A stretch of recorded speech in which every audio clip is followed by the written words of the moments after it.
The field of Waterloo in Belgium, where on June the 18th, 175 years ago, one of the most famous battles in history was fought. On the day, the Duke of Wellington defeated Napoleon Bonaparte, the Napoleonic Wars finally came to an end.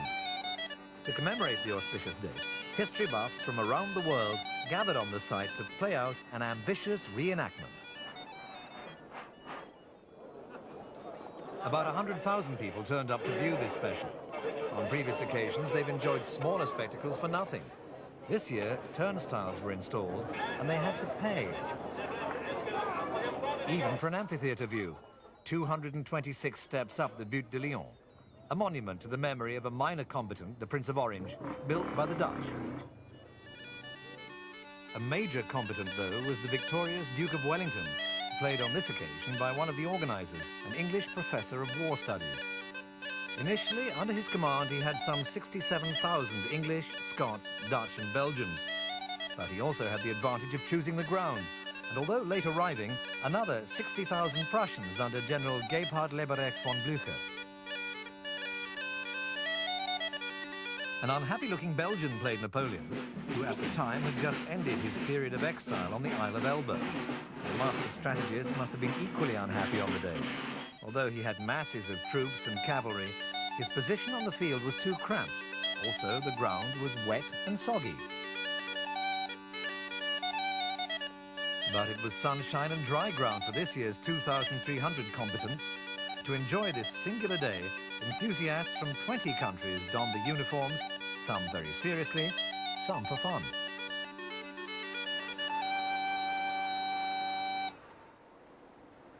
For spectators to the main event, there were many other exhibitions and displays to see. This former inn, once the Duke of Wellington's headquarters, is full of memorabilia of the war. Artists of the period have captured the drama of the 12-hour battle in watercolour and fiercely realistic detailed models. The vanquished Napoleon from a more successful period, and the victor known to his troops as Beaky. Among the artefacts, the museum boasts photocopies of Wellington's battle orders and an artificial limb once belonging to Lord Uxbridge, Commander-in-Chief of the English, who lost his leg during the battle. The Church of St. Joseph in the town of Waterloo also participated. In memory of the 50,000 who died in the battle, it was the setting for a performance of Beethoven's Missa Solemnis. Souvenirs for the visitors to the town included a special commemorative stamp. The fine, detailed print showed Marshal Ney inspiring the French and the Duke of Wellington leading the English and their allies. Meanwhile, on the site, earplugs were going in and final preparations were underway. Just time for what could be that last smoke, and just time for those last words of comfort.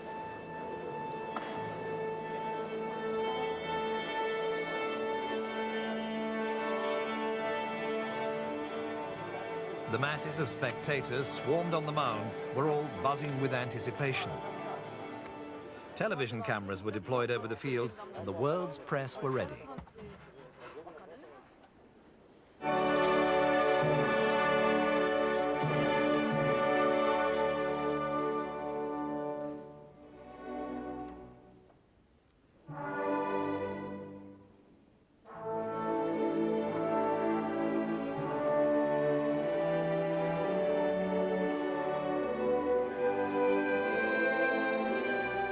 Though the cannons would fire harmless dummy shells, and the spectacle on the field would bring enjoyment, the sad reality of the day in 1815 was truly captured by the mood of Beethoven's Mass.